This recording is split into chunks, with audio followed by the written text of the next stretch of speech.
وسهلا بكل الذين ينضموا للاستماع إلى راديو بلدي، أول راديو عربي أمريكي ويعنى بقضايا العرب في المهجر. برامجنا في راديو بلدي كل يوم جمعة من 8 وحتى 9 صباحا في بث حي ومباشر عبر WNZK راديو 690 AM. صباح الخير بلدي، صباح الخير لكل مستمعينا. Welcome to Radio Baladi, the first Arab, Middle Eastern, and American simulcast radio show. Radio Baladi is broadcast every Friday morning on WNZK 690 AM from 8 until 9 Eastern Time on Good Morning, Michigan. Our call-in number 248-557-3300. And now, stay tuned for the best radio talk show on Arab and American issues.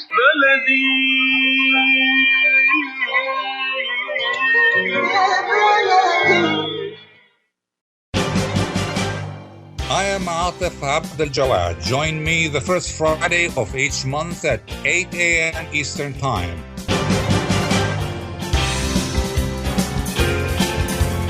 I will be discussing some of the most important issues and events in the Middle East live on America's Voice of the Arabs.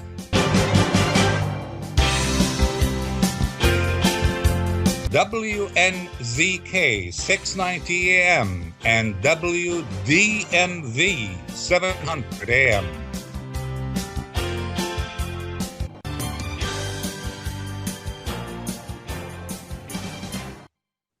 Good day, everybody. Our discussion today will focus on Turkish President Erdogan's victory that gives him 5 more years in office. What that victory means for the U.S., for Turkey itself, for the U.S., for NATO, and for the Middle East region. Joining us to discuss those issues are 2 distinguished guests and experts.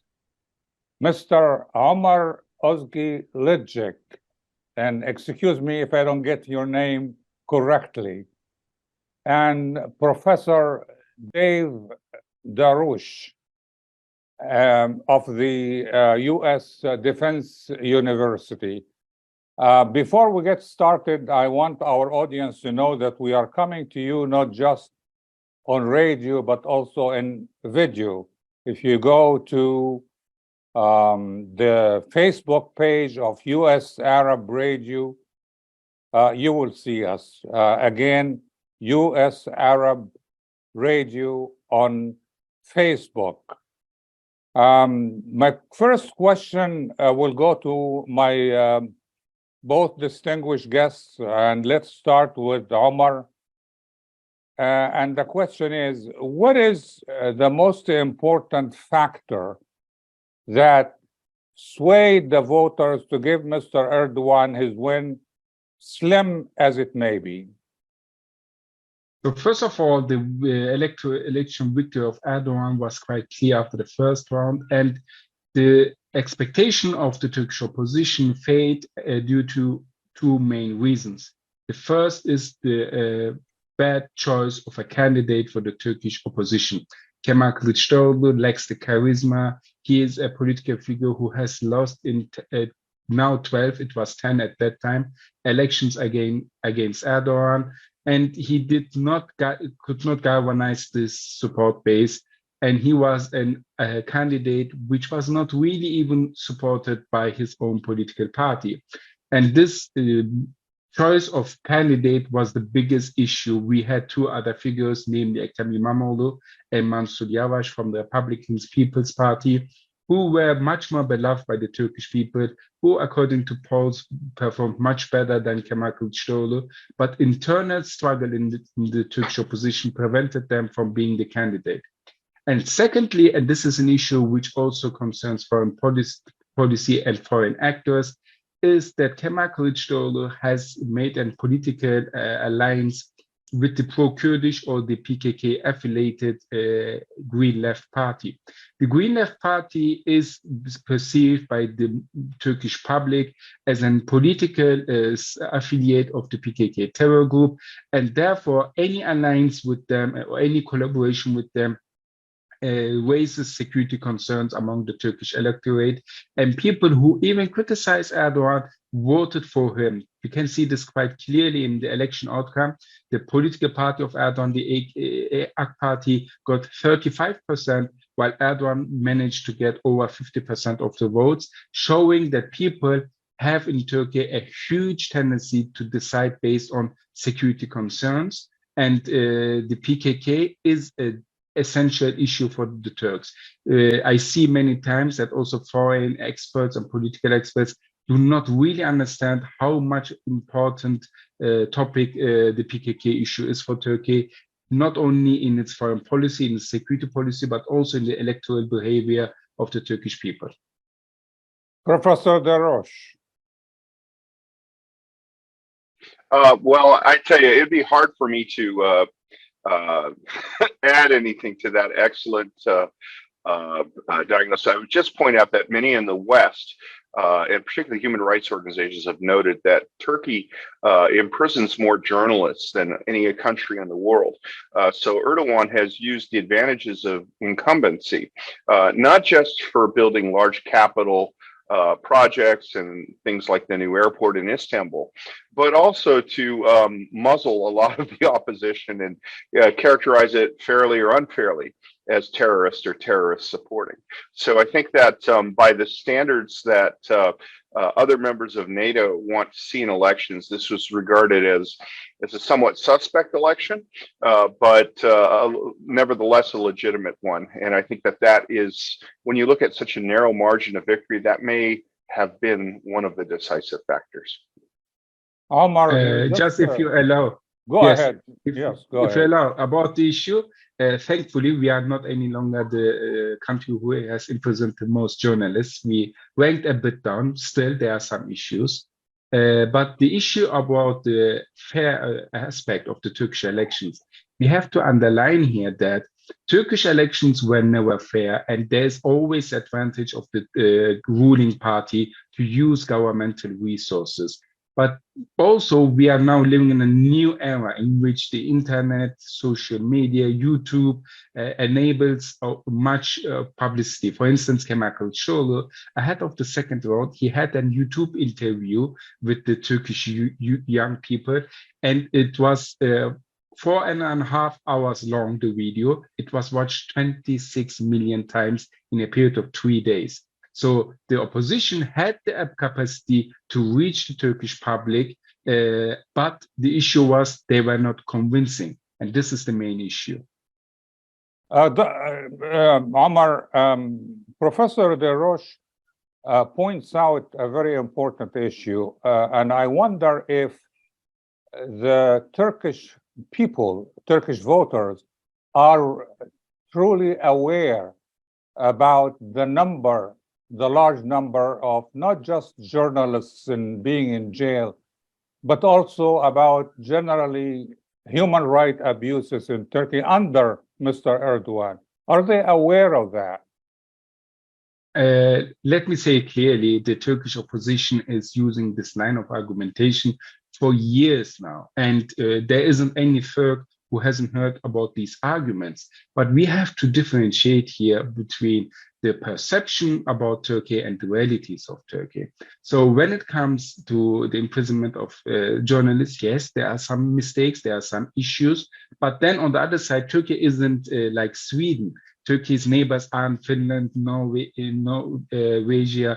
Turkey's neighbors are Syria, Iraq, Iran, Armenian, Georgia in the east. And Turkey is facing a terrorism issue. And we know that many of the people who were imprisoned in Turkey were either imprisoned due to their affiliation with the PKK terror group, which is recognized as a terrorist group by the US as well, or due to the affiliation with the Gulen sect, which was responsible for the 2016 coup attempt. So, and there is also a huge bulk of people who were arrested due to the affiliation to the ISIS terror group. So Turkey maybe has, after Iraq and Syria, the biggest amount of prisoners from ISIS terrorists. So therefore, all of these together increase, unfortunately, the number of people imprisoned in Turkey, but this is a necessity. It is easier to have freedom if the security environment is more secure. But here as well, in regards to human rights violations, yes, there were some records. There is still some issues, especially in terms of the behavior of the Turkish police. It can be too hard. Sometimes you also know this from the US, the George Floyd incident. But here we have to underline what is the trend in Turkey. So we have seen that the Turkish freedom of speech, freedom of religion, freedom of life, and general freedoms have increased under Erdogan very much. But after the coup attempt in 2016, it decreased. And this is a normal reaction due to the security environment. But I hope for the future of Turkey that the freedom environment will increase with an increase of the security environment. And here, I think Syria and Iraq plays an important role to enable Turkey to be more free. Before I go back to Dave, Professor Des Roches, I want to ask you, Omar, about the point you made regarding lack of charisma of the opposition opponent. We saw Mr. Erdogan on video handing out small amounts of money to voters. I know culturally in the Middle East that may be acceptable, but is that part of Mr. Give us an example of how charismatic Mr. Erdogan is, and is that part of his being charismatic? So first of all, this handing out of small amounts of money to children, it was given to some children, is a cultural thing in Turkey.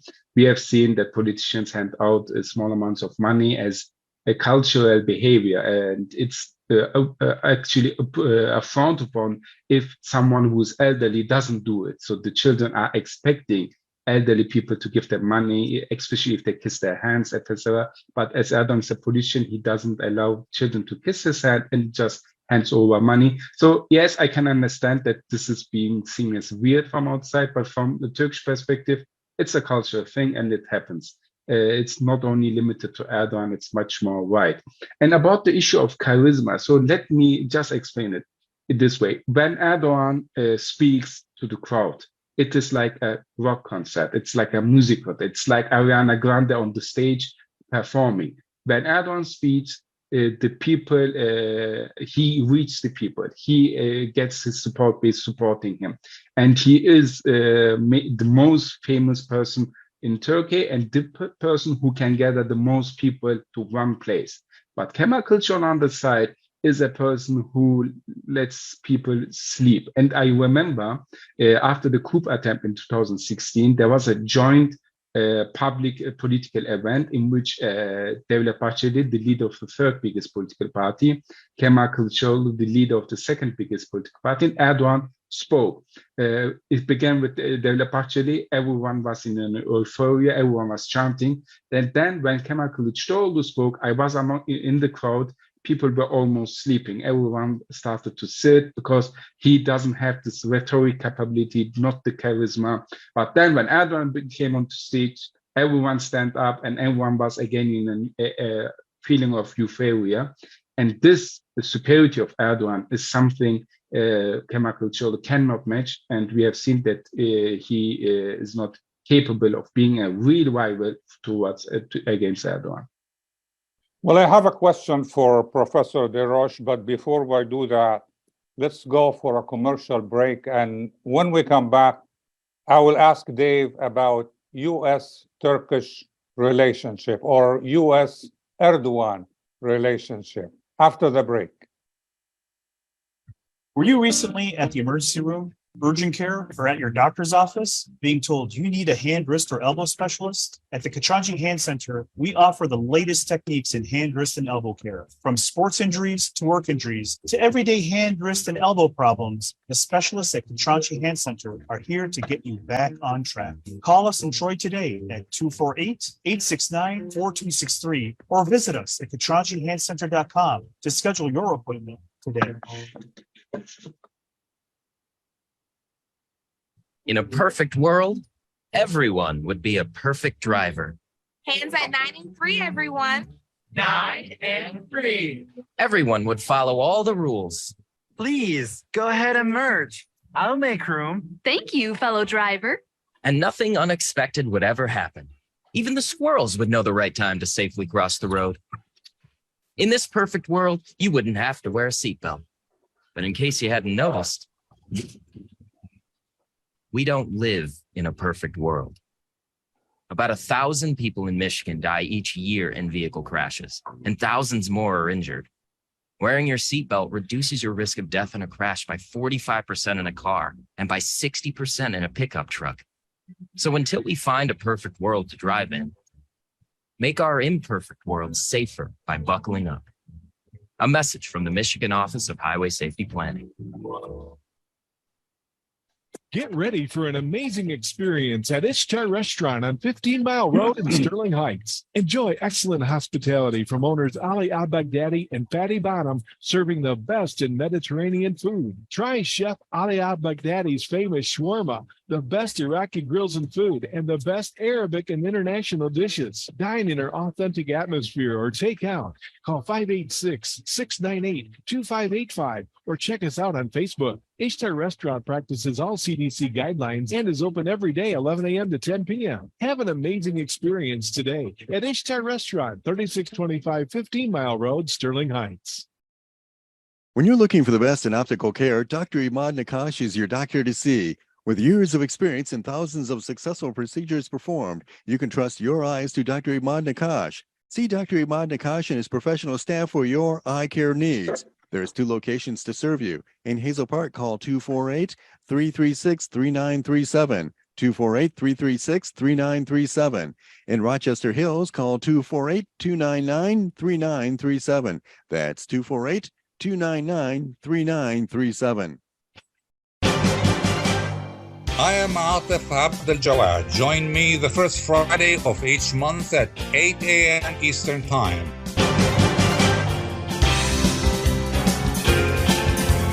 I will be discussing some of the most important issues and events in the Middle East live on America's Voice of the Arabs.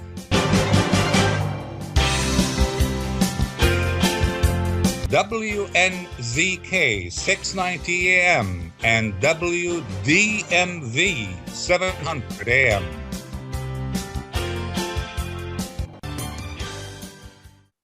Welcome back to our discussion on Radio Baladi. I want to remind our audience that we are coming to you not just on radio, but also in video. Go to Facebook, the Facebook page of US Arab Radio, and see us there. Professor Des Roches, Mr. Biden talked with Mr. Erdogan, and the 2 leaders reportedly discussed the F-16 issue for Turkey and Sweden membership in NATO. Can you make any prediction? I think that there will be a lot of angst about the Swedish accession to NATO. Sweden has made some modifications to its laws and imposed restrictions on political activity, primarily by emigres, which I think Turkey will welcome, but Turkey will probably not regard that as sufficient. I think that the F-16 will go on and on. It's partially a security issue, but it's also partially an economic issue.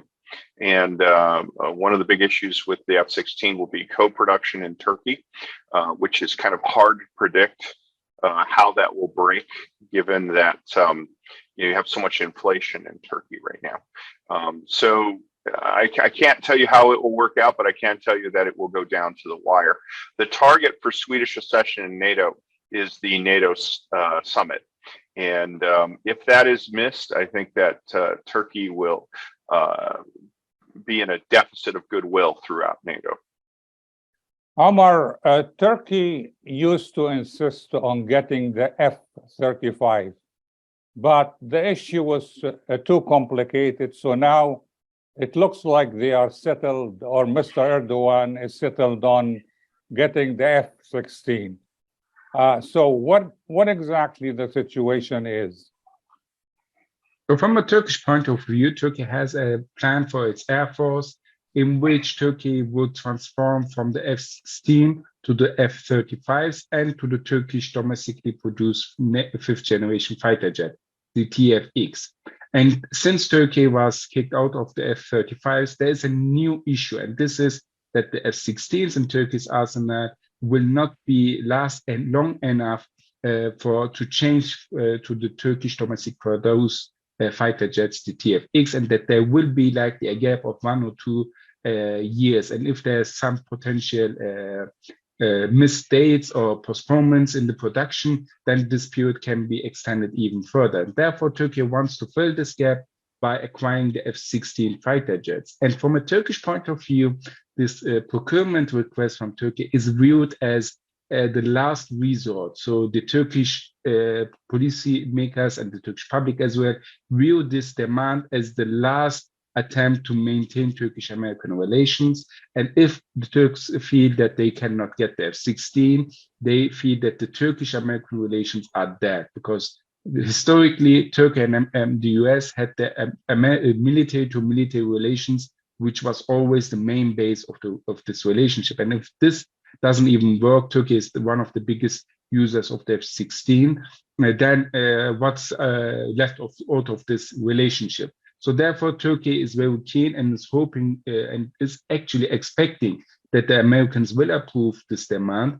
And we see now recently that there are some in the US Senate, most notably Bob Menendez, who does not want to greenlight the say towards Turkey, and partially his motivation is grounded in the lobby support of the Armenian and the Greek lobbies in the US. And here, the Biden administration tries to link the sales of the F-16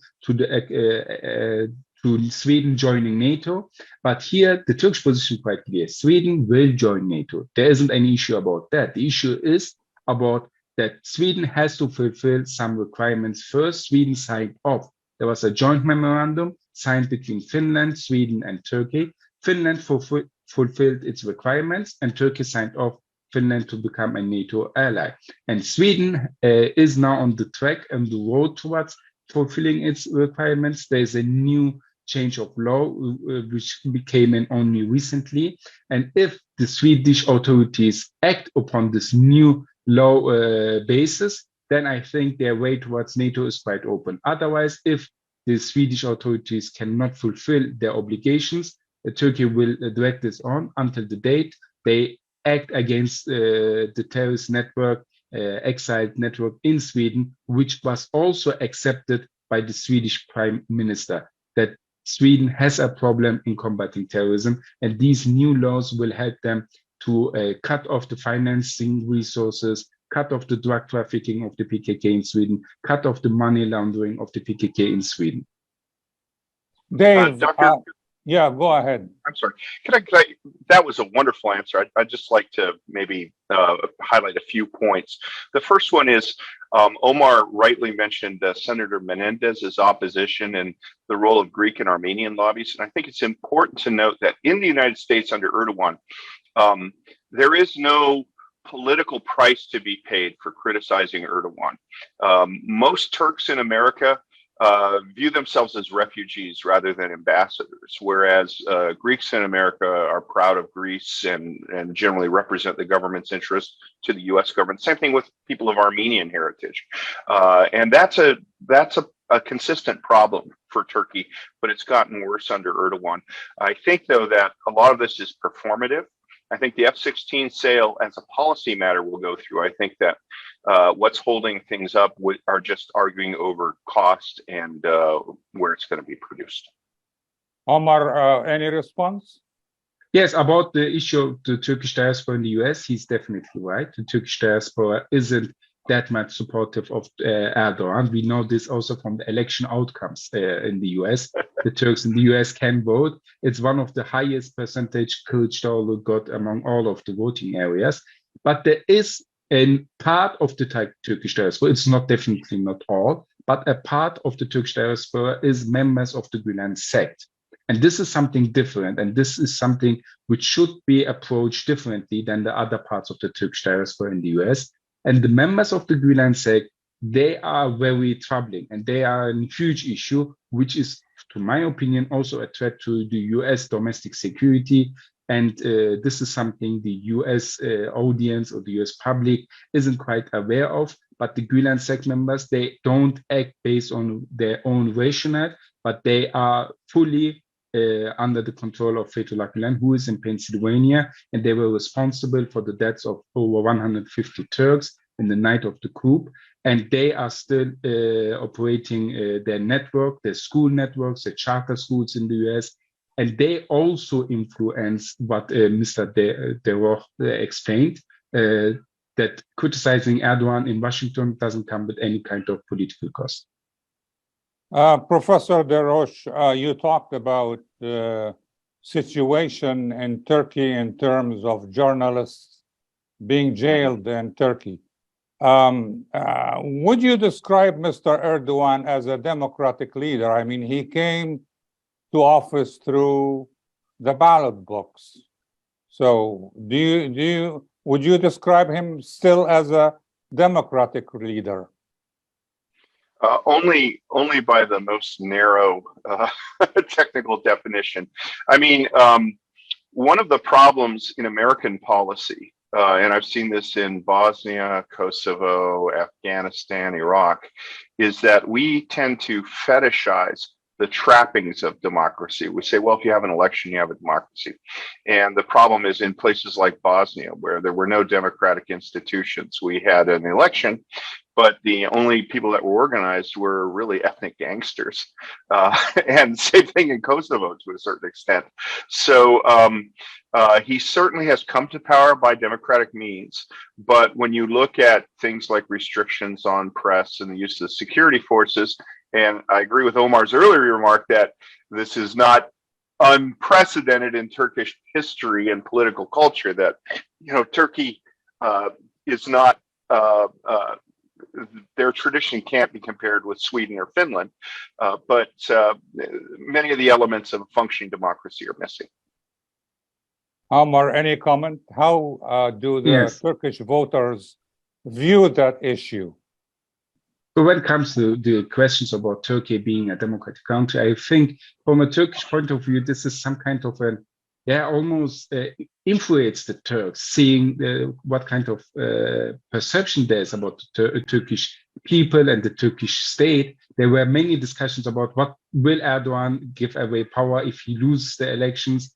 This is not the case in Turkey. In Turkey, the ballot box is holy. It's the most holy thing in Turkey, and the participation to the elections is incredibly high. We had almost 90% of voter turnout in the first round. And this shows that the Turkish public is vividly living democracy. And here in regards to Erdogan and the criticism about journalism, we always have to underline here. The criticism regarding Erdogan, they are more than the reality. The reality is there is something, but it's always exaggerated. So the reality of Turkey isn't like perceived by most of the international media. We have seen that the international media is not capable or not willing to understand the realities of Turkey after this election. There were many articles that Erdogan cannot stay in power, that he will lose by a margin, that this is the political end of Erdogan, but it became the opposite. So the realities of Turkey are much more difficult and much more complex. We know, for instance, regarding journalism and the media, that there is a bad culture in Turkey, unfortunately, and this surpassed political borders. The opposition had kicked off many journalists from opposition-aligned media just for criticizing Kemal Kılıçdaroğlu, just for opposing his candidacy. Many journalists were kicked out of their jobs. And we know that this is a bad political culture in Turkey, and this needs to change. But this is nothing which is limited with the persona Erdogan, but on the contrary, which is something the Turks as a whole country need to resort out, need to solve. But here, we also have to say, eastwards from Turkey and south from Turkey, there isn't any more democratic country than Turkey. We only have Israel and Turkey in the Middle East who have free and fair elections.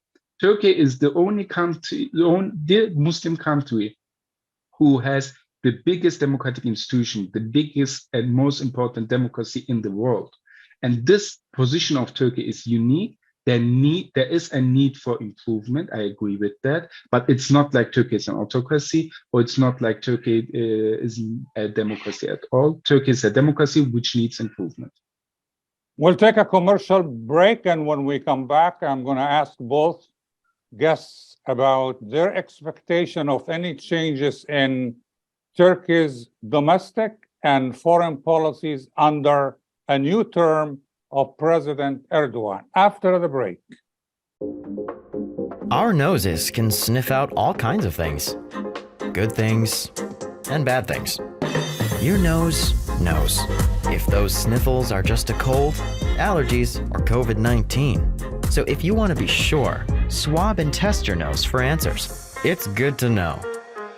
Find testing information and resources at michigan.gov/COVID test. A message from the Michigan Department of Health and Human Services.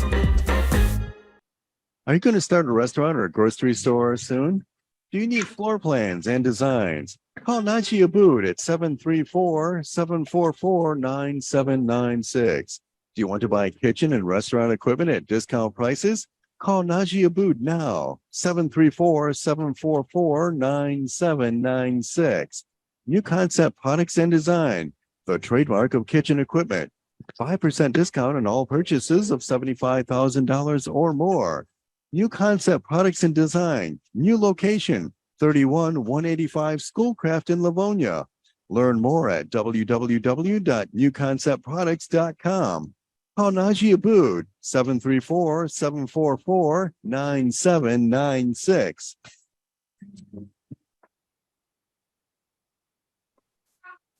Ziad brand, quality products from our family to yours. Ziad Brothers Importing offers the finest quality products, including brands like Sultan, Kraft, Nestle, Hook, Rico Picon, Donna, and many more. Ask your retailer to carry these fine products because you deserve the very best. For more information, visit our website at www.ziad.com. That's www.ziad.com. Ziad, quality products from our family to yours. At Top Rehab Physical Therapy Clinic in Dearborn, we provide effective physical therapy sessions in order to limit pain and discomfort. Top Rehab provides physical therapy care for any diagnosis prescribed by a physician, and we regularly see and treat conditions such as stroke, TMJ, fibromyalgia, sciatica, joint pain, and more. We use a variety of pain management methods, including modalities, soft tissue mobilization, and therapeutic exercise. If you're in need of physical rehabilitation or physical therapy, get the highest quality health care at Top Rehab. Most insurance is accepted, and we're open Monday, Wednesday, and Friday 8 to 6, Tuesday and Thursday 8 to 5, and Saturday 10 till 2. Call for an appointment today at 313-846-0555. That's 313-846-0555. Choose Top Rehab Physical Therapy Clinic on Michigan Avenue in Dearborn. Life's too short to be in pain. I am Atef Abdel Gawad. Join me the first Friday of each month at 8 a.m. Eastern Time.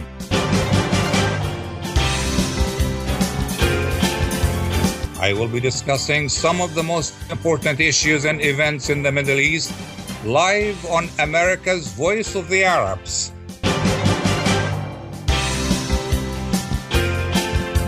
WNZK 690 AM and WDMV 700 AM. Welcome back to our discussion on Radio Baladi. We are talking about Mr. Erdogan's victory and what it means for Turkey, for the US, for NATO, and for the entire Middle East region. Professor David Des Roches, do you expect any changes in Mr. Erdogan's foreign or domestic policies in the next 5 years? Well, I think that the hidden factor is the Turkish economy. Turkey has a very high rate of inflation, Turkish industry is having a hard time getting foreign currency to buy key materials. And it appears as though there might be another debt crisis coming up. The impact of this on the region is that we forget, but Turkey's hosting a lot of Syrian refugees. And to the extent that we see stability in Syria and to a lesser extent Iraq, a lot of that is because of Turkey's hosting of refugees. If the Turkish economy comes under strain, those refugees might be moved on, either sent back or sent into Europe. And we saw instability in Europe in 2016. I think we could see, it's hard to imagine, but things can always get worse in Syria. So I think that the Turkish economy, rather than political decisions, may be the greatest wild card here and the greatest potential threat. Omar? So regarding Turkish economy, there is now the rumors which were almost confirmed, but we will know more tomorrow likely, that Mehmet Şimşek will come as the new head of the Turkish economy. And he is known for his orthodox policies and he's beloved by the economical community. I don't know how economics will evolve, but definitely they will play a huge important role in Turkey's foreign policy as well. But there important of which is that Biden called Erdogan on the first day of his election. This was quite perceived quite well from the Turkish side. We know that in 2018, where Biden gave Erdogan the cold and he did not approach Erdogan at all when Biden was in power. But now we see that the approach from the Western states, not only from the US, but other more positive than it was in the past. And depending on Erdogan's new cabinet, there is the possibility that Turkish relations with Western states, with the European countries, with the US may improve. But here there is a key and there is a main issue, and this is Syria. As long as the US doesn't change its policy on supporting the YPG, the Syrian branch of the PKK, Turkish-American relations cannot improve further than a certain limit. And this issue will always be used by Russia to deteriorate Turkish-American relations and to try to gain more from Turkey in exchange for concessions regarding the YPG. And I hope, and I can only hope, that decision makers in Washington will understand that the YPG issue have more geopolitical ramifications beyond Syria and may also affect Turkey's position in Ukraine, which is quite critical as Turkey controls the Black Sea now, and the straits going to the Black Sea, and Turkey's geopolitical position is quite important at the moment due to the ongoing invasion of Ukraine, that the Americans will stop supporting the terrorist entity that threatens Turkey's national security. But at the moment, I don't see any kind of political discussion or political will in Washington. But as long as this remains, there is a limit on improving Turkish-American relations. Professor Des Roches, talking about Russia and Syria. Russia and Turkey both have a presence in Syria. Is that a factor in the friendly or seemingly friendly relationship between Moscow and Ankara? Well, let me tell you, that's a tough question, but the reality is actually more difficult than your question because Iran has a presence in Syria as well. And unfortunately, and I'm not going to win any friends in the Department of Defense for saying this, but the United States doesn't have a strategy for Syria. And as Omar pointed out, our preferred military force, the key partner that cleared out Daesh, that did the hard, house-to-house fighting in Raqqa, is a Kurdish group that Turkey regards as either, as a facade for the PKK, which they view as an existential threat. The United States policy in Syria is to avoid a lot of bad things, avoid Russians taking over, avoid Iranians taking over and making a land bridge to, from Tehran to Beirut. But preventing bad things is not the same thing as a strategy. And unfortunately, when we look at the Russians, the Iranians, the Bashar al-Assad genocidal regime, allowing all of them to run rampant and betraying the YPG forces, which people forget, but James Mattis, our Secretary of Defense, resigned in protest when we agreed to allow Turkish forces to move into areas that the YPG had offered. So it creates problems, and our lack of strategy in Syria will continue to be an irritant in better relations with Turkey. But unfortunately, we've had the same strategic drift under Obama, Trump, and Biden, three very different presidents. And to me, that indicates that what we've got there is a truly national problem that we don't really have a good solution for. Yeah, let me jump in. We had three different presidents, but neither of them had a real grip on Syria, except for Obama's first years since the beginning of the war.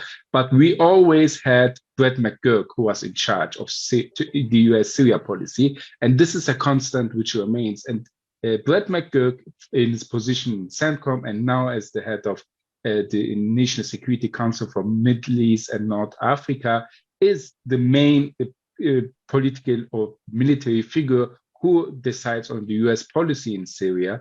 And I can only agree that the situation of the US in Syria is quite unfruitful. It doesn't go anywhere. It's just on preventing things. It doesn't have any political end game.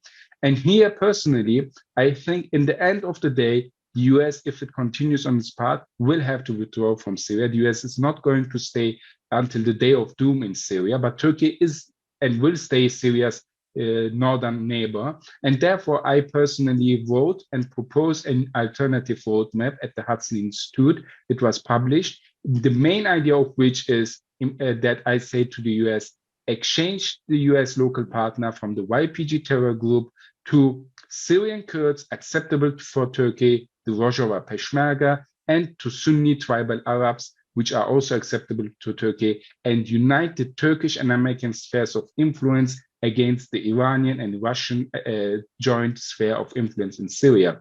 And this is maybe a possible solution. There might be other ways out of it, but as long as the US maintains policy, Turkish-American relations will not improve beyond a limit. And in the end of the day, the US will withdraw and Iran and Russia will fill the gap left by the US. And if we want to prevent this, there needs to be a fusion of the Turkish and American spheres of influence in Syria.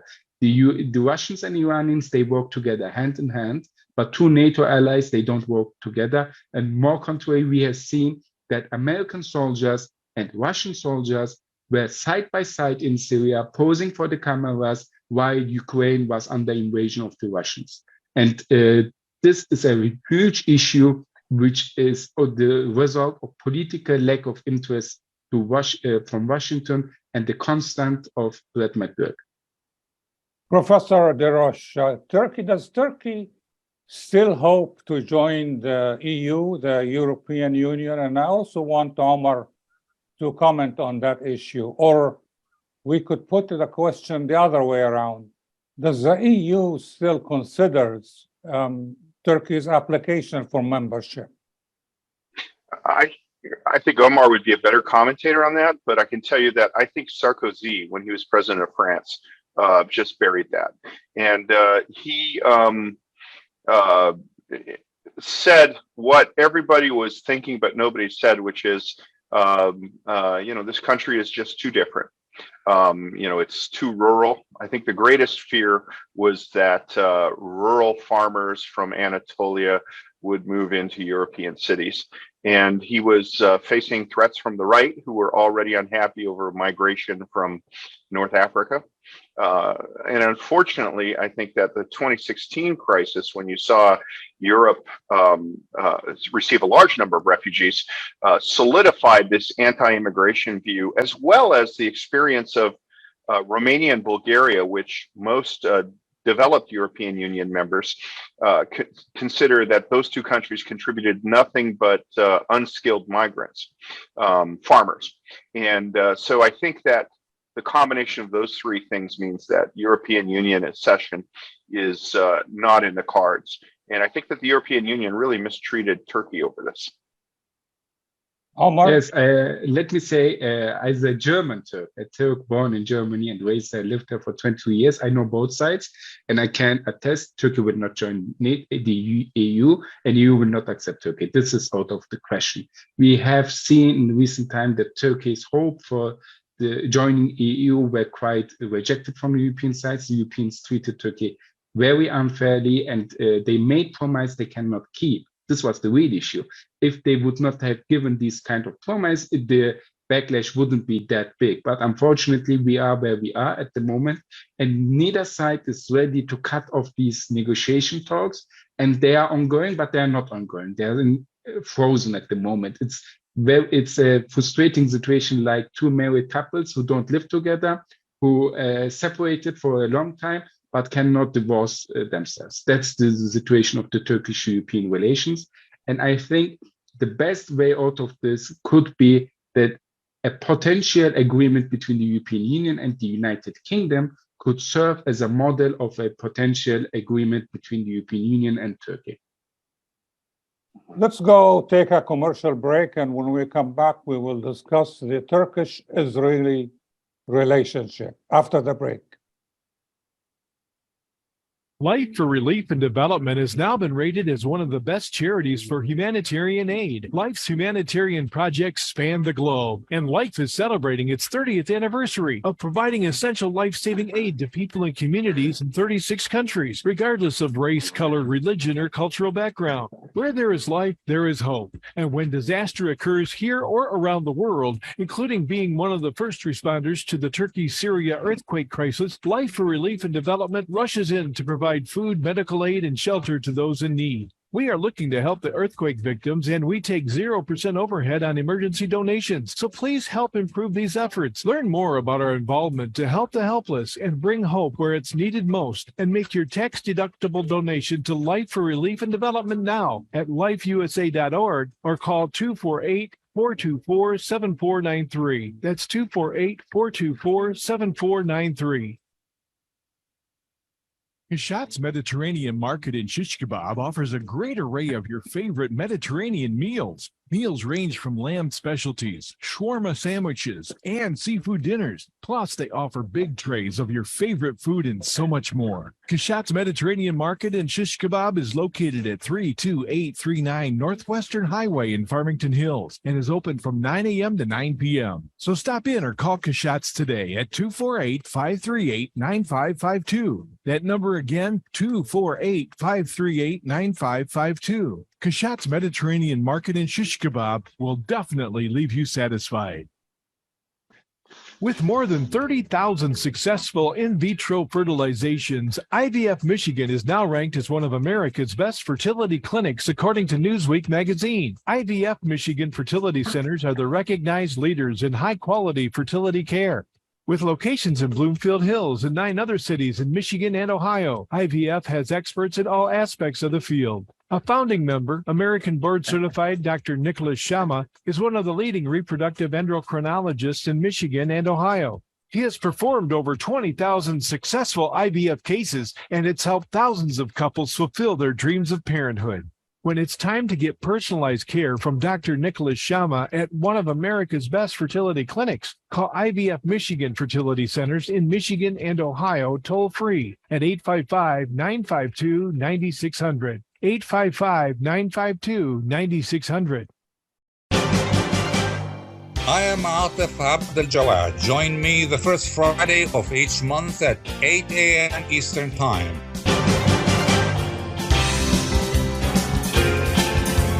I will be discussing some of the most important issues and events in the Middle East live on America's Voice of the Arabs.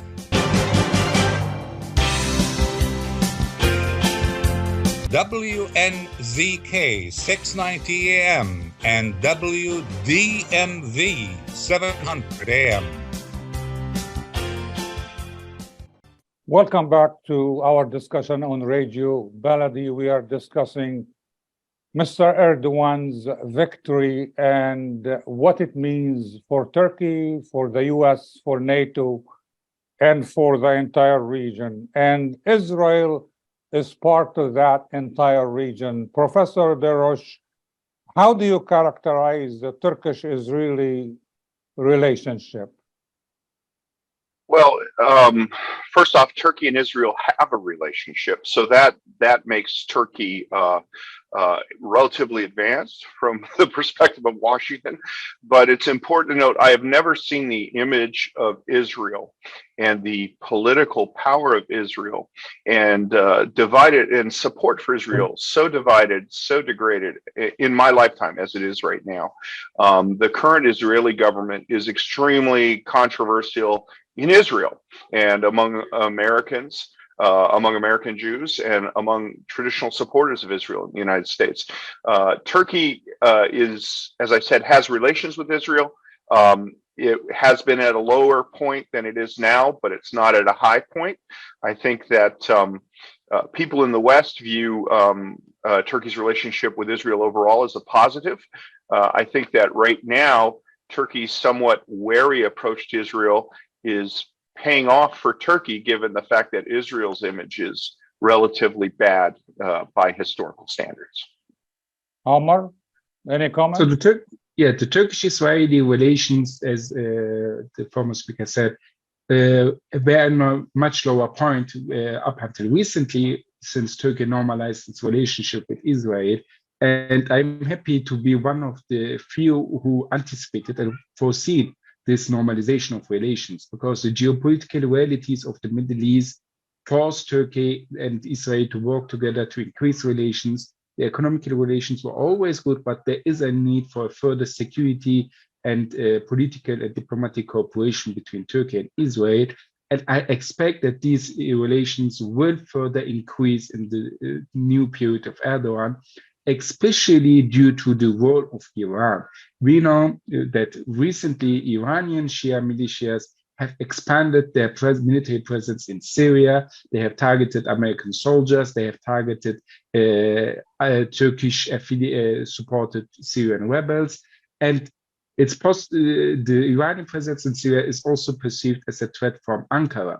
And last but not least, and this is, I think, the most important development of the recent days for Turkish-Israeli and Turkish-Iranian relations and Turkey's fight against terrorism, is that the PKK has, according to the Turkish Interior Minister, relocated its main headquarters from northern Iraq, the Kandil Mountains, to the Mukha Mountains in northwest Iran.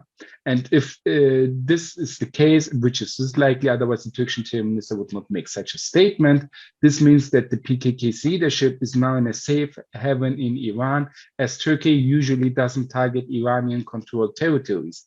And this will further deteriorate Turkish-Iranian relations. So far, the Iranians have denied these allegations from the Turkish side, but if this continues, and the PKK leadership stays in Iran, I can expect that Turkey and Israel will further enhance their cooperation, especially on the level of intelligence. Professor Des Roches, there have been initiatives to improve Arab-Turkish relations, including the relationship with Syria, with Bashar al-Assad. What can we expect in the next 5 years? I don't think that there will be a full-born relations between Turkey and Syria.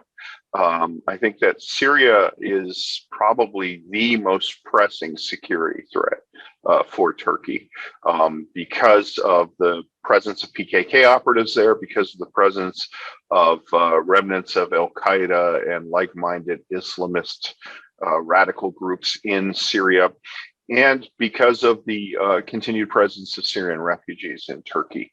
I think that Turkish relations with Qatar are good and getting better.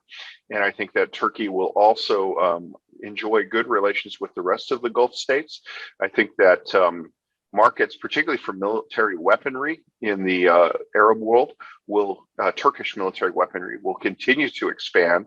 And I think that Turkish engineering, construction, and certain other exports, foods, will also continue to expand in the Arab world. I think that Turkey is viewed as a positive role model for many states that are searching for a national identity in the Arab world, and this will continue. Omar? Yes, the Turkish-Arab relations will definitely increase. I agree. There is also a need from the Arab states to have an alternative, and the Turkish products are cheap, they are good in quality, and their standards are high, and it's geographically close to the Arab states. And there are recently new reports that Saudi Arabia has invited many Turkish companies for a 50 billion project in this kingdom. And there are many signs that the Turkish economic relationship with the United Arab Emirates, with Saudi Arabia, will even further increase. There was a recently signed agreement between the UAE and Turkey in that regard, for example. And Turkish-Arab relations will likely increase, especially in a period in which Arab states are relatively more calm. The Arab Spring basically ended, and this will allow both sides to increase their relationship to a new level. But when it comes to Syria, the situation of Turks are quite different because it's the most pressing security issue. And as well, Turkey's neighbor, and Turkey has a military presence inside Syria, which protects 5 million Syrians. If the Turkish army would withdraw from northwest Syria, these 5 million Syrians would go flee as refugees into Turkey, and Turkey would have almost 9 million Syrian refugees. This is something impossible to do for the Turks. And the Turkish military presence in Syria is the sole guarantor that the Assad regime cannot impose a military solution to the conflict and has to try a political solution, or this will remain as a conflict zone. And here, the Turkish negotiations with the Assad regime were mainly driven by two motivations. The first is the potential facilitation of the return of the Syrian refugees, and the second is potential coordination against the YPG terror group in northern Syria. And for the first aspect of the Syrian refugees, we have seen that the Assad regime isn't quite much interested in accepting Syrian refugees back to Syria. The Assad regime doesn't want them back. And it has destroyed the cities to which the Syrian refugees should go. And it doesn't want to rebuild these cities so that the refugees can come back. And it doesn't have the funds to do so, even if it was willing to do. And secondly, with regards to the fight against terrorism and coordination against the YPG, we have, unfortunately, this misconstruct in Syria that YPG-held territories are in the western part of YPG-held areas protected by Russia and the Assad regime, and in the very far northeast and the south or the east, protected by the Americans. So American soldiers and Russian soldiers are both present in YPG-held areas, but there's just a borderline between them. So the YPG militants, they go from American protected areas to Russian protected areas, from Russian protected areas to American protected areas. And both Russian and American military presence remains there. There are several American-Russian bases, and as well bases by the Assad regime and their soldiers as well, together with the Russians. And I do not see that the Assad regime would be willing in coordinating with Turkey against the YPG. The main issue of the Assad regime with the YPG is that they want to kick out the Americans, not the YPG. And the Turks, they want to kick out the YPG, not the Americans. And as long as the American policy doesn't change, I don't think that this quagmire can be resolved. I have only 30 seconds left, and Omar, my last question is, and be brief, please. You talked earlier about how Turkey and Israel are the only two democracies in the region, and Turkey, being Muslim, is the only true democracy in the region. Now, we know that Mr. Erdogan is a Muslim Brotherhood member, or he has tendencies to be part or sympathetic to the Muslim Brotherhood. He's an Islamist. And yet, despite the fact that the Turkish generals initiated 5 coups d'etat over the past 50 years, since Ataturk, they haven't responded with any attempt to remove Erdogan to preserve Turkey's traditional secularism. How do you say to that? Briefly, please. Yes, first of all, it's not true. The Turkish military actually threatened several times with a coup. There was a constitutional court decision against AKP. There was many attempts to kick Erdogan out of power by illegal means, and he survived all of them, and he was almost gone. But when it comes to Erdogan's identity, I do not agree that he's an Islamist or a member of the Muslim Brotherhood. We have an Islamist party in Turkey, and the Islamist party called the Felicity Party in English, they supported Kemal Kılıçdaroğlu. So the Islamists and the Turkish Muslim Brotherhood, they were supportive of the Kemal Kılıçdaroğlu. They did not support Erdogan in the elections. The Turkish domestic politics are much difficult and much complex. And the Muslim Brotherhood, or the Turkish version of it, cannot be interpreted as the Muslim Brotherhood. Turkish political spectrum is too complicated, and the affiliation of Muslim Brotherhood is one which is wrong leading. Ömer Özkizilcik, thank you very much for your analysis. Professor Des Roches, thank you again, and I will see you, my dear audience, again the first Friday next month. Have a good weekend.